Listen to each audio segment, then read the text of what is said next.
बिस्मिल्लाहिर्रहमानिर्रहीम। अस्सलाम वालेकुम। कैसे हैं आप सब? दुआ है, उम्मीद है कि आप सब खैरियत से होंगे।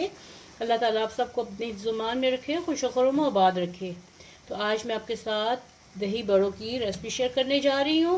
बहुत ही मज़े के। ये देखिए कितने फूले फूले से हैं, गोल मटोल से हैं। ये कैसे बनते हैं, सब टिप्स एंड ट्रिक्स जानने के लिए वीडियो को देखिए, रेसिपी को देखिए।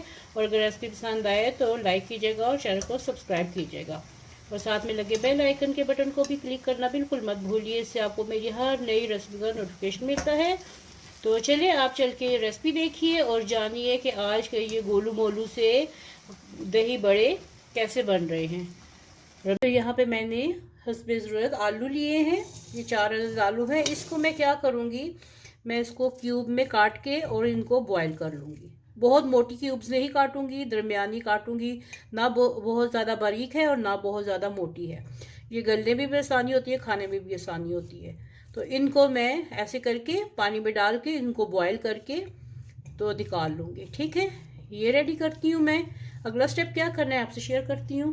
यहाँ पे मैं आपको दिखाऊं कि जो आलू है ये बिल्कुल गल चुके हैं। इनको मैंने छुरी से चेक कर लिया है। ये 5 मिनट में हो गए। बारीक काटेंगे ना, दरमियाना सा काटेंगे, बहुत बारीक भी नहीं काटना। ये देखिए बिल्कुल टूट रहे हैं। तो चलिए इसको मैं ड्रेन कर लेती हूँ। जो बहुत आसान तरीका है इस तरह आलू बॉयल करने का। यहाँ पे छलनी में बॉयल कर लें। चलिए जी, हमारे आलू बॉयल हो गए। तो यहाँ पे मैंने आधा कप माश की दाल और आधा कप मूंग की दाल को ये सुबह ही उठ के मैंने भिगोया है। तकरीबन 3 से 4 घंटे के लिए भिगो दिया। आप ओवरनाइट भी इसको भिगो के रख सकते हैं। आपको नज़र आ रही होगी ये येलो वाली मूंग की दाल है और वाइट वाली माश की दाल है। और इसमें 1 टीस्पून में डालने लगी हूँ ये लहसुन, पिसा हुआ लहसुन है। 2 कलियां डाल लें। ये तकरीबन दाल हो गई है 1 कप के करीब। ठीक है, अब इसमें मैं डालूंगी थोड़े से मसाले। पिसा हुआ लहसुन इसमें चला गया 1 टीस्पून। 1 कप दाल, टोटल 1 कप दाल है। और साथ में इसमें मैं डालूंगी हस्बे जायका ये थोड़ी सी सुर्ख मिर्च। आपने डाली है, ऑप्शनल है, आपने डाली है तो डाले, नहीं डाली तो ये भी आपकी मर्जी है। जीरा डालूंगी इसमें मैं 1/2 टीस्पून। इसमें जीरा चला गया। और साथ में नमक इसमें डालूंगी मैं 1/2 टीस्पून या फिर हस्बे जायका ये डाल दी। थोड़ा सा ज़्यादा कर देते हैं, फिर बाद में चख लूँगी इसको। आप सुर्ख मिर्च की जगह काली मिर्च भी डाल सकते हैं, हरी मिर्च भी डाल सकते हैं, जो आप कुटी लाल मिर्च भी डाल सकते हैं। इसमें मैं साथ में डालूँगी थोड़ा सा पानी हस्बे ज़रूरत और इसको मैं ग्राइंड कर लूँगी मशीन से।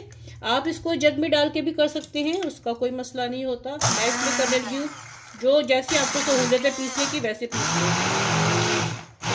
यहाँ पे दाल बहुत अच्छी सी पिस चुकी है और बहुत बारीक भी नहीं हुई और मैंने इसको थोड़ा सा दरदरा सा रखा है। ये देखें, इसको इसमें थोड़ा सा दाना है, आपको नज़र आएगा।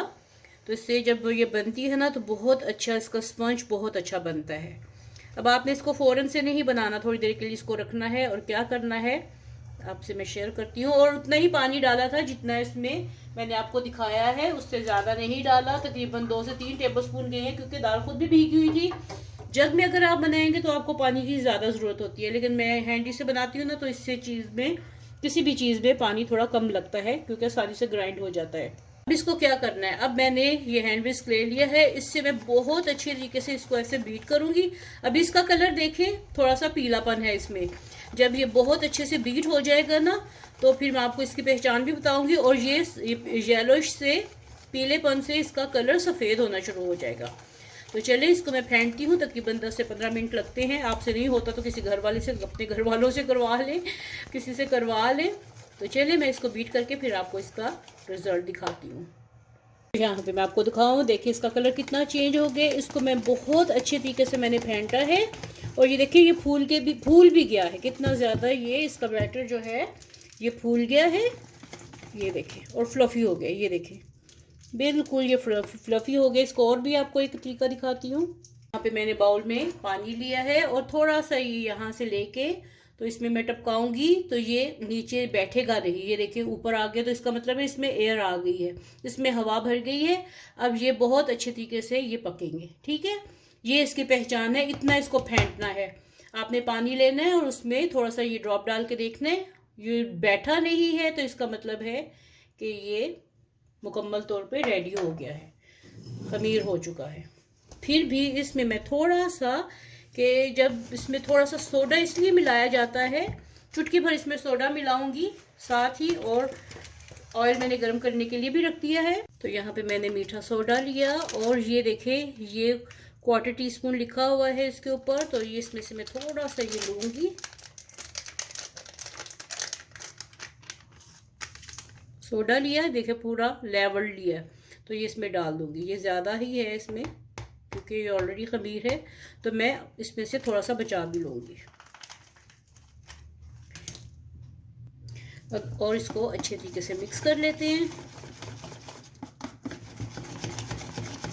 ये देखिए इसका कलर बिल्कुल सफ़ेद हो चुका है, कोई भी इसमें वो पीलापन बाकी नहीं रह गया। ठीक है, चलिए ये अच्छे से मिक्स हो गया, इसको निकाल देते हैं। अब साइज़ बनाना आपकी अपनी मर्जी है कि छोटे या बड़े, तो मैं इसके लिए ले रही हूँ 1 टीस्पून, क्योंकि इसने बहुत फूल जाना है। तो इसमें पानी में थोड़ा सा डिप करूँगी, तो इसको ऐसे लेंगे, ताकि पानी में इसलिए डिप किया है ताकि ये आराम से ऑयल में चला जाए। लेकिन बहुत ज़्यादा पानी मत डालिएगा, ये ना हो कि आपका ऑयल जो है वो उछलना शुरू हो जाए। तो यहाँ पे ऑयल में ये एक डाल के देखूँगी कि ऑयल कितना गर्म है। ये देखें, ये ऊपर ही फूल के ऊपर ही है, ये नीचे बैठा नहीं है। तो ये मीडियम सा ऑयल है, बहुत ज़्यादा ये गर्म नहीं है, तो इतना अच्छा रहता है बनाने के लिए।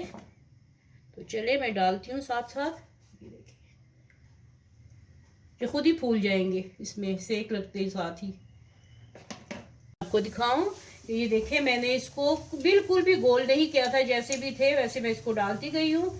बस मैंने 2 चम्मच का सहारा लिया है ताकि डालने में आसानी हो, ये चिपके नहीं।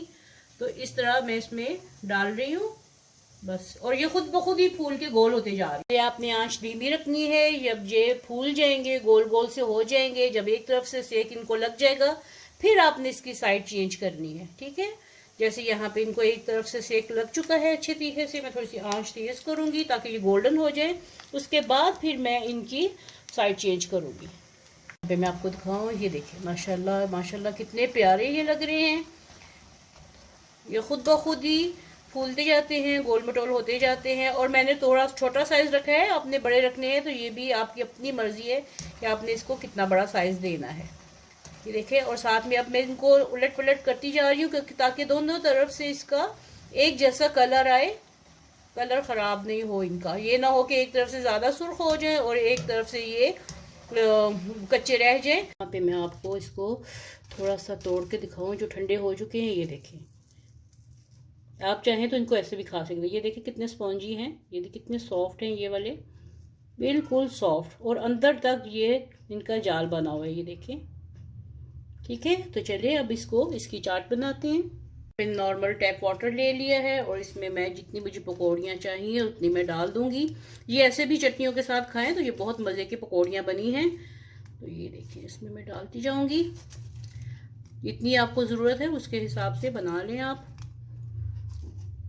चलिए अब इसको थोड़ी डिप करूंगी और निकाल के प्लेट में रखती हूँ 2 मिनट के लिए रख के। तो अब आपको ये देखिए, ये सारा एक्सेस पानी इसमें से मैं निकालती जाऊंगी। इसको हल्के हाथ से दबाना है और इसको अपनी प्लेट में रखती जाऊंगी। आ जाते हैं अब इसके सैम्पलिंग की तरफ। यहाँ पे मैं डालूंगी थोड़े से आलू। देखिए मैंने अभी तक इनमें कुछ भी नहीं डाला, सिंपल आलू मैं डाल रही हूँ। आपके पास चने हो तो आप चनों के साथ भी इसकी बना सकते हैं, वो आपकी अपनी मर्जी है। ठीक है, मैंने चने इसलिए नहीं डाले कि बाकी सब चीज़ों में तो चने होते हैं ना, तो इसलिए मैंने इसमें चने नहीं डाले। हरी मिर्ची हैं, बीज निकला हुआ, ये डाल दें। प्याज हैं, बस इनकी बारीक चॉपिंग मैंने की हुई है, ये इसके ऊपर डाल दें। साथ में टमाटर डाल दें, छोटे बड़े क्यूब्स काटना ये सब आपकी अपनी मर्जी है। मैंने बहुत बारीक बारीक काटे हैं, खाने में आसानी होती है, क्योंकि बड़े इतने दही भल्ले जो हैं वो इतने सॉफ्ट हैं, तो फिर हम ये चीज़ें भी सॉफ्ट रखें तो ज़्यादा अच्छी बात है। और साथ में इसमें मैं डालूंगी, अब इसमें डाल देते हैं दही। अभी तक देखें मैंने इसमें कुछ भी नमक मिर्च नहीं डाला। अब इसमें मैं डालूंगी थोड़ा सा चाट मसाला, जो नमक की कमी को पूरा कर देगा। ये बहुत ज़्यादा इसमें नमक तो होता नहीं है, तो ये थोड़ा सा इस पर चाट मसाला आप स्प्रिंकल कर दें अच्छे तरीके से। और दही ले लें, गाढ़ा सा दही ले लें, उसको अच्छे तरीके से फेंट दें और इसके ऊपर डाल दें। देखिए, जब आप रमज़ान में बनाए ना, ऐसे असेंबल करके रख दें। और जब सर्विंग के वक्त आपने क्या करना है कि चटनियाँ जितनी भी आपके पास है ना, वो आपने साथ में रख देनी है। चाट मसाला रख देना है, जिसने जितना डालना है अपने हिसाब से डाल ले।